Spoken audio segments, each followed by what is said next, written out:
all this information, ideas. You could feel like things you never understood why you were into or whatever, like, oh, it was training. It was training. Like everything was leading up to this moment. Like, and then another thing is too, is like we felt for so long like the energies was like we were in quicksand. And now all of a sudden it's like the quicksand has decimated, like it's no longer there. And it's like, oh my gosh, we're free to move. Like things where you felt constricted or held back or blockages is all of a sudden removed and you're free to go. So it's like, sometimes that could be scary at first where people they're used to the living a certain way and they're like, no, but I like this job and I don't want it. I don't want the uncertainty of going after that. But it's like now it's like the shackles are kind of off and you're ready to go. Interesting because in a sense, it's like we're coming out of the Kali Yuga. And so we're starting to peep back into the light as we're, channeling toward the closer to the center of our, galactic plane as we're going around it in theory.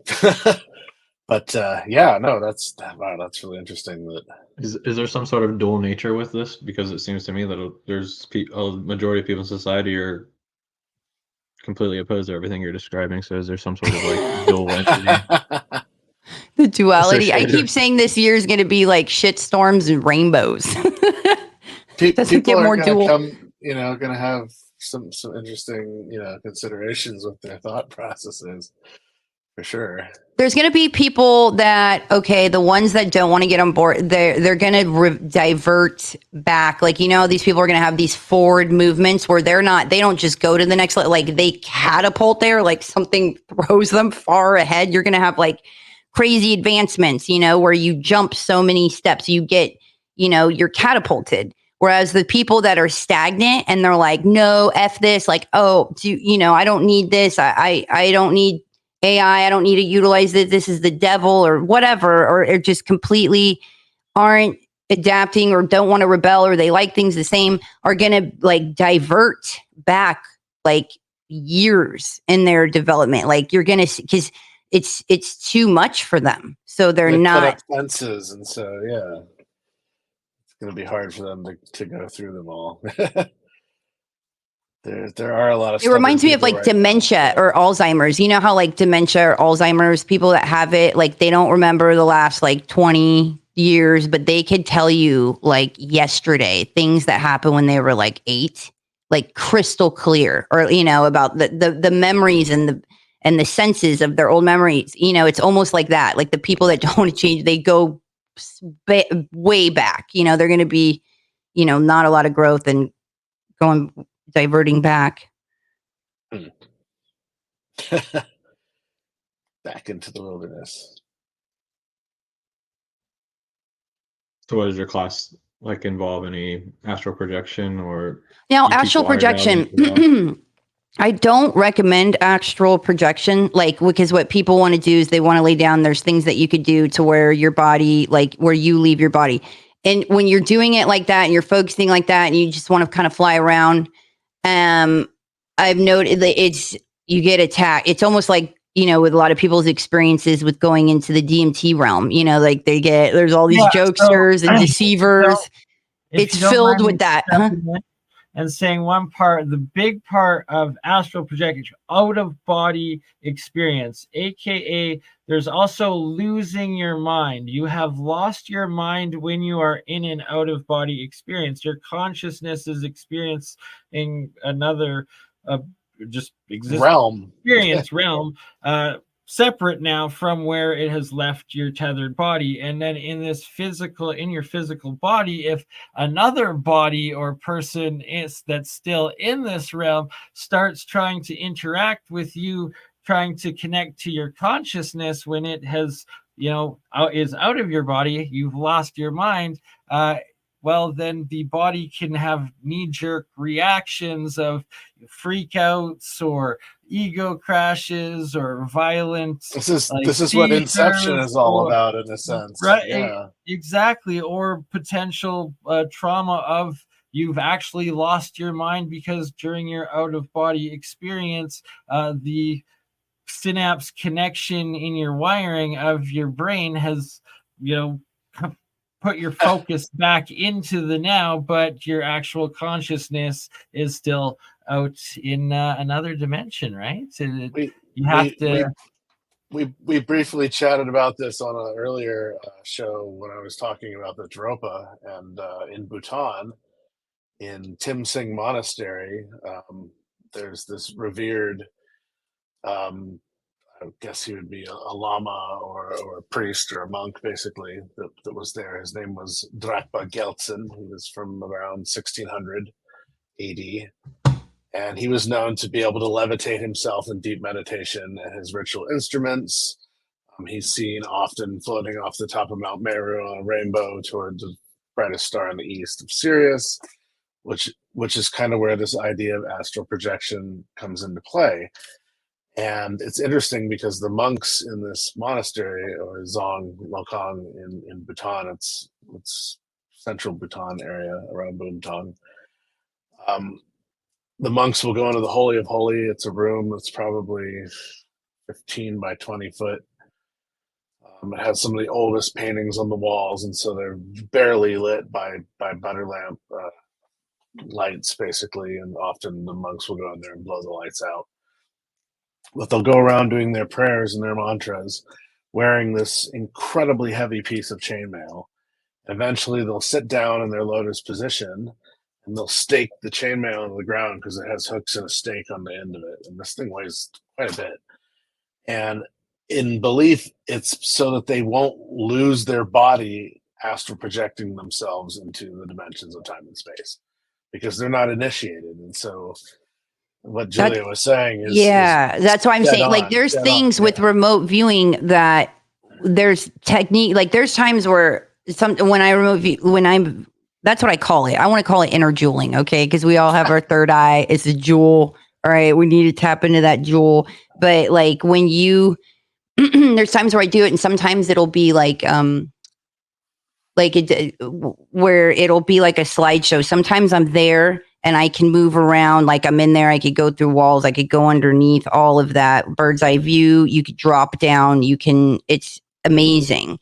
But then there's times where it's like a diagram, like Picasso drawing, like 2D, and then there's times where it's like a slideshow, and then there's times it's like a movie viewing things, and sometimes it's like a drone.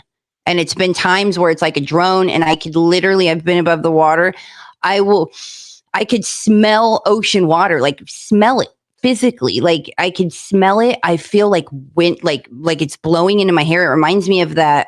There's a ride at Disneyland, those interactive ones. That's like, I forget what you call those things, but they'll blow air and it'll move like you're there. One of those like rides that doesn't really move very far, but it gives you the sensations. Like it gives you a haptic sensation. Yeah, and it could be like that. And so it'll change like a stick shift where like I'm in one gear and I'm viewing it like that, and then boom, it'll drop down to this next gear where it's like diagrams.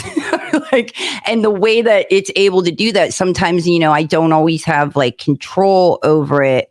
And but like when a remote viewer wants to view a distance location, they project their biophysical field to that distance location, and the biophysical field will then shuttle back and forth between the distance location and the current location. And each time the biophysical field returns to the remote viewer, it will download bits of information of the distance location. So the trick of remote viewing is training your subconscious mind to project this info into your conscious mind, where you will experience flashes of information taken from the distance location. So it could be in the form of images and sounds, and so it's like that transference of the data, and the conjugation too of it, of the experiments of the phosphine is an energy that emanates from your brain and allowing physical objects to be seen like in the dark. So through remote viewing, consciousness projection, clairvoyance, and other methods, you could see what can happen in the future, because your consciousness is picking up the information from the photons and electrons of that moment. And that we exist within the electromagnetic field produced by the earth. And there's like this quantum entanglement between like all our, everything that happens here. But I noticed too that water makes a total difference in our consciousness and how important that is to the entire process. So Actually, based on structured what water, I imagine. Sorry, what, Jem? based on what you just said, are you saying that basically a remote viewer can also view into the future? Is what you're saying?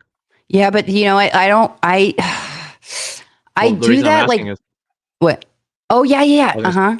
I was just gonna say the reason I'm asking is because it's like when I think about remote viewing, I think of the possibility of the oracles in the ancient world using it to kind of know what was going on. I mean, obviously there's the option that they just had some sort of, secret trade network or something where they were able to get information fast. But I mean, every leader in the ancient world basically went to the oracles and gave tribute to them and always asked for their advice before they did anything. So there's something to it. Like, I'm so glad you're bringing this up, Shem, because people have literally will say that it's all this hustle and that a lot of the oracles in the ancient world were just like psyops and it was used as manipulation and it was just a way to get data and to you get all the secrets because you're knowing when people are showing up what they want. When you're going to an oracle, you know what their motives are, what they want to know, and then you're controlling the information of what you're releasing. So yes, I'm saying that yes, there was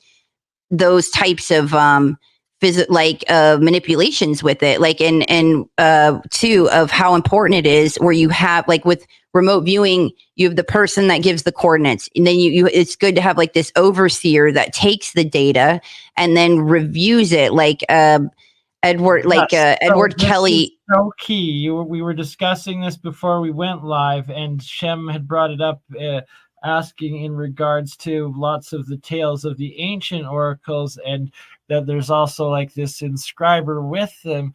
And for instance, it's like when to tie it in with what Hans was saying with the monks taking this giant iron body armor, which literally is a giant Faraday cage over top of them while physically grounding them and creating a shield encompassing all of their energy. So usually your crown chakra, all your conscious energy up. Instead, it's being physically taken while also simultaneously restraining the physical body as well, projecting your conscious energy down and keeping your physical body down there.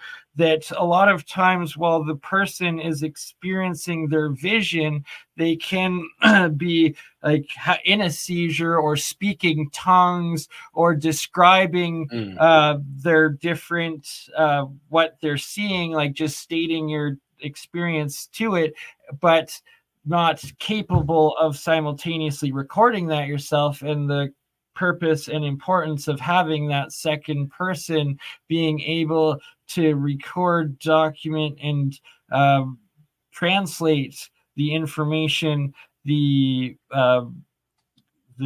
person sourcing it or the astral projection connection. Yeah, like there's a priest, like a priest that oversees it. Somebody that helps initiate you in a sense, right? And recording into the words of the people of the culture of that time in the society, right into the books. Whether ideally, it's between man and woman. Like it was like the woman was the intuition and the man organizes it, like takes it back and like, oh, okay, and like Edward Kelly was the one. A king directing their sage back in the day sort of thing or something like that, or like the wizard or mystic sort of thing. And then like Edward Kelly, he was the one that was the seer, and John Dee would take it and organize it. And I for a long time assumed that John Dee was the seer, but no, he's the one that like organized it, constructed it, and knew what to do with it.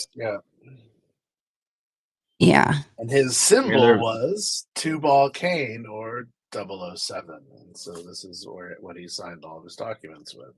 So Shem. I'm sorry, go ahead. Yeah, no, go ahead. I was going to say there's examples of what you're describing in secular literature too. For example, with Marco Polo and Rusticella de Pisa.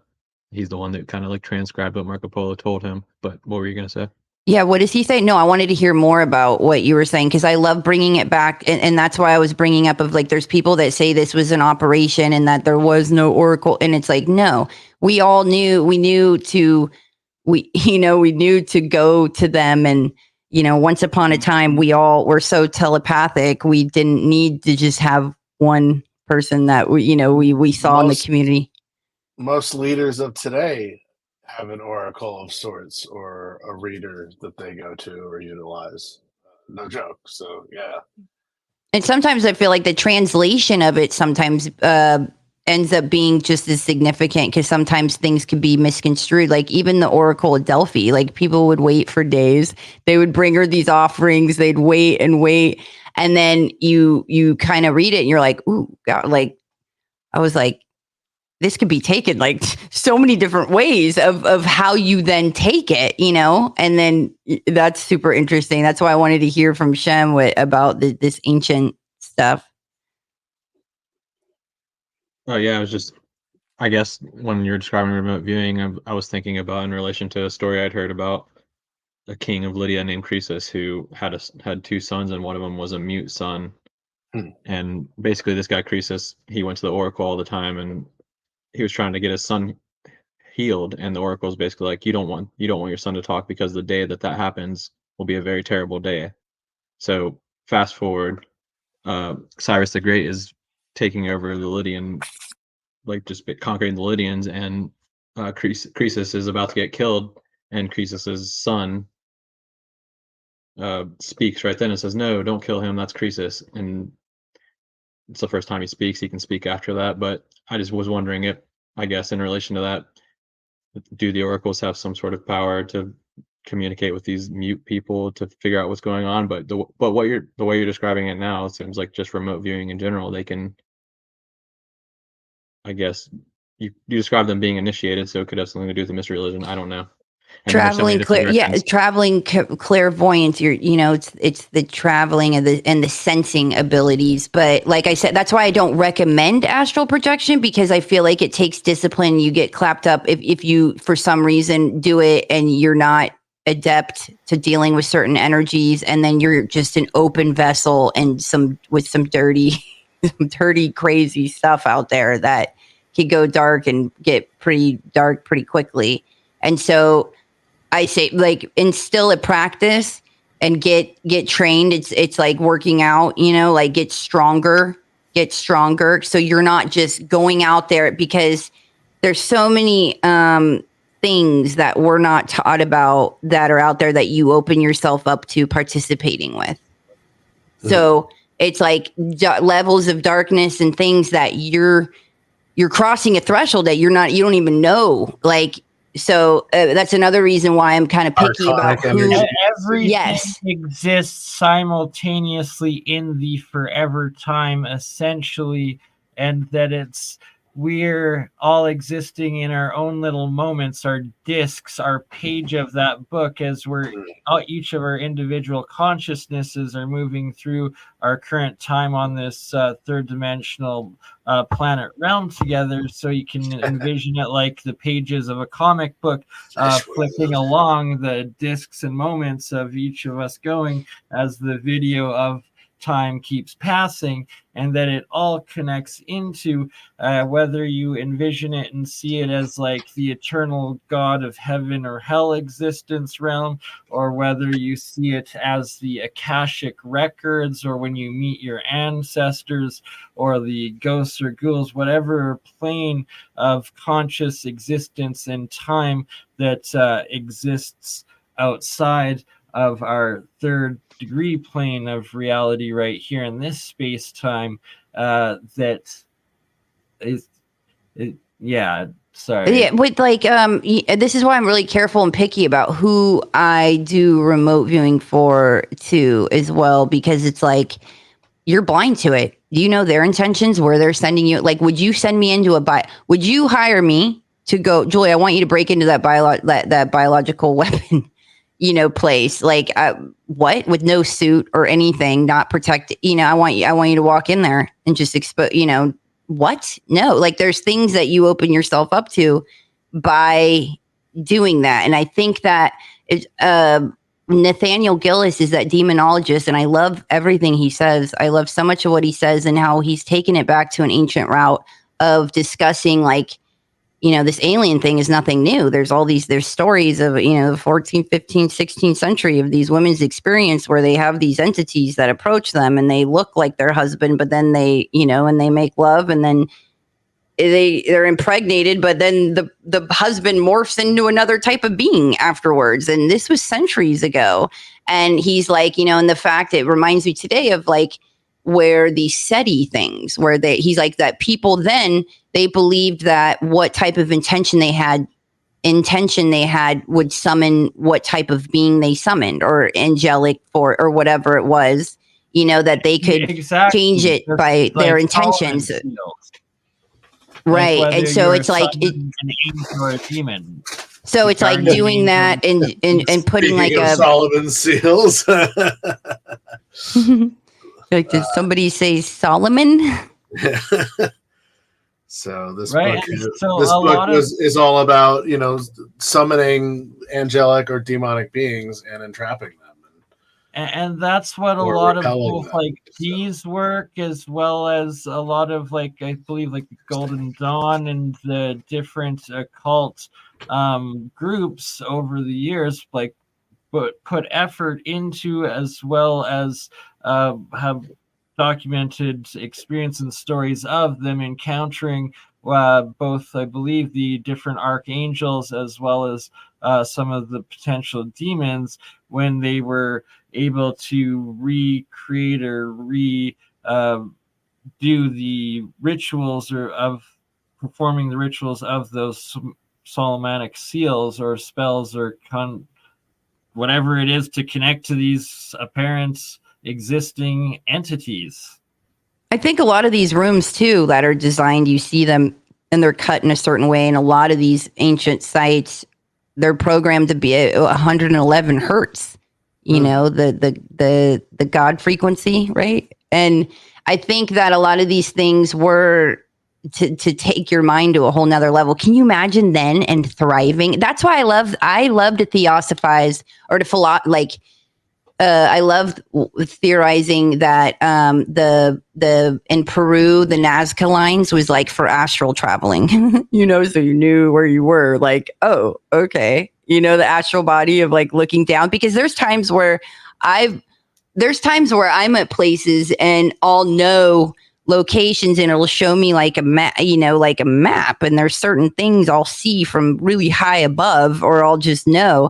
But I love theorizing that, you know, certain locations doing that. Such a phenomenal thought, just in regards to you're going to have to experiment and try remote viewing the Medicine Hat Badland Guardian site here in Alberta, because it is parallel to the Peru site, where there's the geoglyphs, earthenworks at both the Peru and the Alberta site, directing to one another, as well as each of them also directing to the pyramids in Giza, and then all the stories and people with their experiences of using the chambers within the pyramids of Giza for the astral projection and whatnot, and claiming to get enhanced experiences and out of body with it. That, well, that would make perfect sense why they would build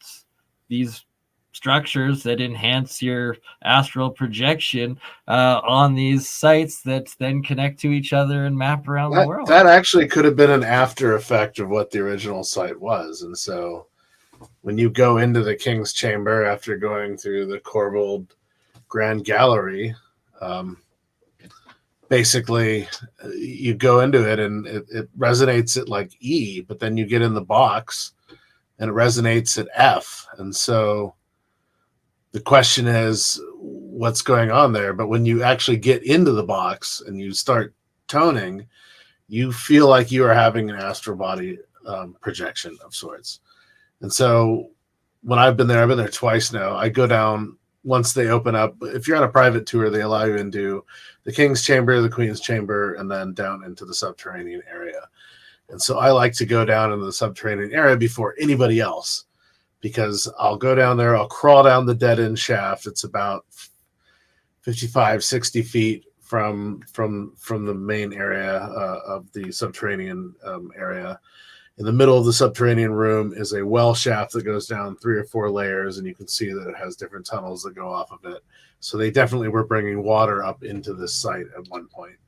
And the dead end shaft at the end of it actually has a piece of cement covered over it, so it's not dead end, and there's a hole drilled through it. But the space is tiny. It's 3 foot by 3 foot or a meter by a meter, and you're crawling over like bedrock that's like just ripping your knees to shreds, basically. And so I'll go down there and I'll sit and I'll turn off my torch, and nobody else is coming down there at all for at least 5 to 10 minutes. And you feel the pulse of the earth, you feel the pulse of yourself, and so you kind of have an inner body experience. And this is interesting because in Buddhist philosophy of sorts, instead of having an external orgasm or an external ejaculation, you have an internal one, and this eventually plants the seed that takes 3 days to grow and then impregnates your inner body with a golden body or a light body. And so this is also considered a form of astral projection. And so when your body is ready to die, you have an imprint that you can then step your energy source into while your physical body collapses. And this to me just is like incredibly fascinating, because the male and the female can also create this through, like tantric practices where, you're engaging in an internal. You guys, that sexual energy is the most power. You want to do psychic amazing things, be disciplined, and you go sober and literally like harness that sexual energy and utilize it. Right, I mean, it ties into all of it, and essentially the training you're offering, Julia, is like, especially for like relationships, it's like plan like your romantic movie night around like the eclipse time, around these specific energy times, and like make sure that you're both well rested and like preparing your bodies and your mental state for like the couple of days before it, as opposed to like completely being reckless or like planning to like be in some sort of argument or altercation. Yeah, it's like, dude, it's $99 workshop. It's a beginner workshop, but like I was thinking about that, of like all the things like it covers health-wise, like tips and protocols where I'm like, listen up, like this is what works, like this is what I had profound results from.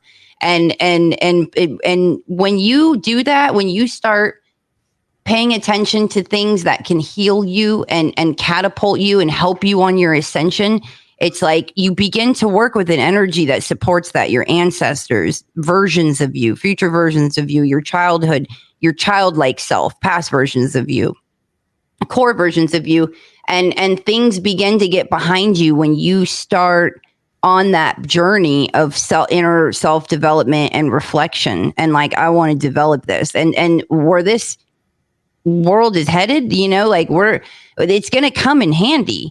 So I don't know. I'm kind of excited about it, and it's like I'm really excited, and I'm glad to offer this because I know what's going to be needed. And so I know that this is for like a certain amount of a certain amount of people that are ready too. Like it's like I'm finding my tribe that's like I can help my experience and share that in one place, right? In one day.